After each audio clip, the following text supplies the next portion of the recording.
News 18 के साथ अभी जुड़े हुए हैं बीजेपी के लीडर और जम्मू कश्मीर के लिए स्टार कैंपेनर शाज़िया इल्मी। बात करते हैं। शाज़िया जी, ये बताइए पहले तो माहौल कैसा है यहाँ चुनाव को लेके, बीजेपी के लिए भी और अदरवाइज भी? देखिए, मैं लगातार यहाँ पे आती रही हूँ और मुझे बहुत ही अच्छा लग रहा है कि पूरी तरह से अमन बहाली है।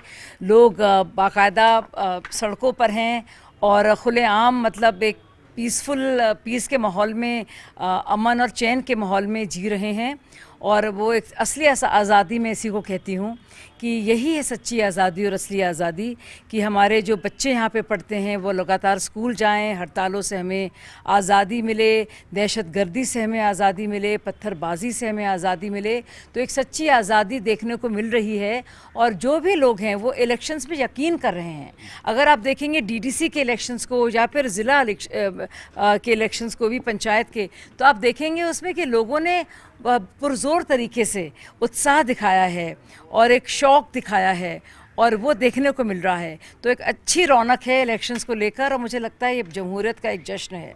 ये बताइए, हमने देखा कि जितनी भी पॉलिटिकल पार्टीज़ है यहाँ पे काफ़ी ज़्यादा मड स्लिंगिंग होती है और हर एक दूसरे को ये ब्लेम कर रहा है कि ये बीजेपी की पार्टी है कौन? जिससे जिसको डर है, जिसने जिसको शिकस्त दी है, जाहिर सी बात है वो शख्स और उसकी पार्टी तो बहुत ही खौफजदा है। और ऐसा कुछ ट्रॉमा हो गया है एमपी के इलेक्शन हारने के बाद कि उमर अब्दुल्ला जैसे लोग जो हैं, जो दो दो जगह से लड़ रहे हैं, वो कहकर कि भाई जब तक यूटी रहेगी हम लड़ेंगे नहीं, तब भी लड़ रहे हैं। ना सिर्फ ये, बाकायदा अपनी टोपी को उठाकर भीख मांग रहे हैं कि मेरी इज्जत रख लेना किसी तरह से। तो मुझे लगता है काफ़ी खस्ता हाली है और उनको डर है। और सबसे आसान है कह देना कि ये इसकी प्रॉक्सी है, वो उसकी प्रॉक्सी है। अब वो कह रहे हैं कि जानबूझ के उनको निकाला गया है। जब इलेक्शन होते हैं तब क्या कहते हैं, भाई इलेक्शन तो कोर्ट के कहने से हुए हैं। अब वही कोर्ट जब रिहाई देता है तब कह रहे हैं वो भाजपा कर रही है। तो बड़े कंफ्यूज से हैं। जब मर्जी आती है तो कोर्ट्स को बधाई देते हैं, शुक्रिया कोर्ट्स का अदा करते हैं, और जब कोर्ट रिहा करता है इंजीनियर रशीद को तो फिर कोर्ट्स का नाम नहीं लेते, फिर भाजपा पर मत देते हैं। तो कम से कम कुछ बुनियादी समझ तो दिखाएं या फिर लोगों को गुमराह तो ना करें।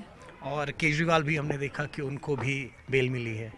देखिए, मेरिट्स ऑफ द केस पर, चाहे वो ईडी का हो या सीबीआई का हो, उस पर बेल नहीं मिली है। वो दोष मुक्त नहीं पाए गए हैं, ऐसा कुछ नहीं हुआ है। ये जमानत मिली है और जमानत का आधार भी यही है कि एक सिविल लिबर्टी को प्रोटेक्ट करना है और जेल अपने आप में एक एक्सेप्शन है, एक अपवाद है, और नियम जो होता है वो बेल का होता है। तो ये सोचकर कि 5 महीने हो गए हैं, ये सोचकर कि अभी ट्रायल शुरू नहीं हुआ है, बावजूद इसके कि चार्जशीट्स हो गई हैं, कोर्ट्स ने ये फैसला लिया है। और पहले जब नामंजूरी हुई थी और जब उनको बेल नहीं मिली थी, उन्हीं कोर्ट्स ने किया था। तो अब ये कह देना कि भाजपा उनको पहले आने नहीं दे रही थी, अब अगर भाजपा ही सब के लिए जिम्मेदार थी तो पहले उनको बेल क्यों नहीं मिली?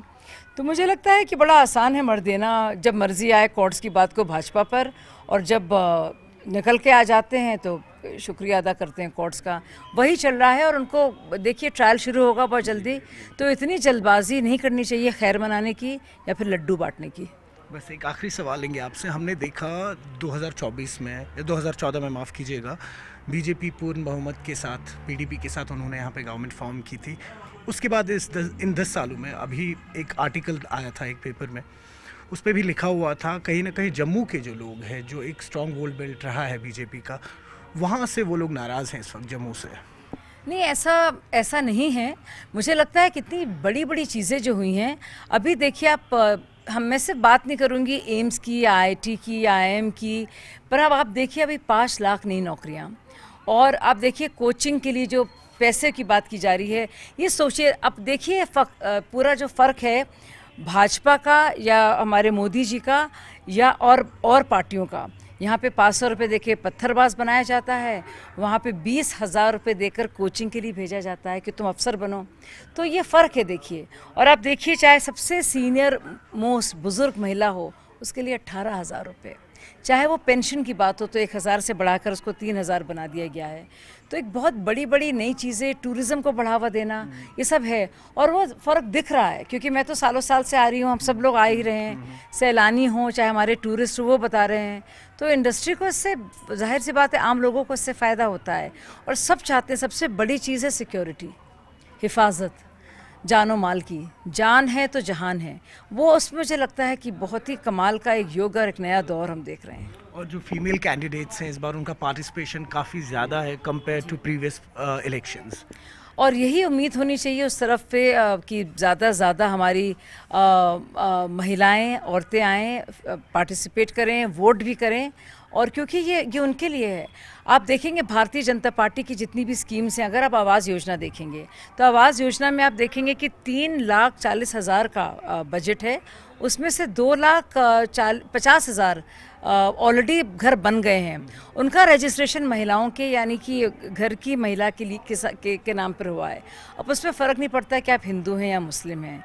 इसके अलावा बहुत से लोग बात करते हैं जैसे कि नेशनल कॉन्फ्रेंस और ये कांग्रेस पार्टी कि रिजर्वेशन होगा, लेकिन अगर 370 हटाने की एक तरफ बात करेंगे तो रिजर्वेशन तो हट जाएगा, रिजर्वेशन इन प्रमोशन भी जो है वो भी हट जाएगा। तो क्या होगा हमारे वाल्मीकि साथियों का, बकरवाल साथियों का, पहाड़ी साथियों का, गोरखा जो हमारे समाज है उनका? तो ये सब बातें बहुत ज़रूरी हैं। या फिर आप देखिए हमारे वेस्ट पाकिस्तान के जो शरणार्थी हैं, तो बहुत नई, बहुत बड़ी चीज़ें हुई हैं जिसने सोचिए कि जिससे एक नई ऊर्जा, एक नई एनर्जी महसूस कर रहे हैं। लग रहा है वाकई तब्दीली आ रही है, एक ये नया दौर है, नया आगाज़ है और मुझे लगता है चीज़ें और भी बेहतर होंगी। बहुत शुक्रिया। न्यूज़ 18 के लिए जहांगीर अजीज़ के साथ में सरोज कफील।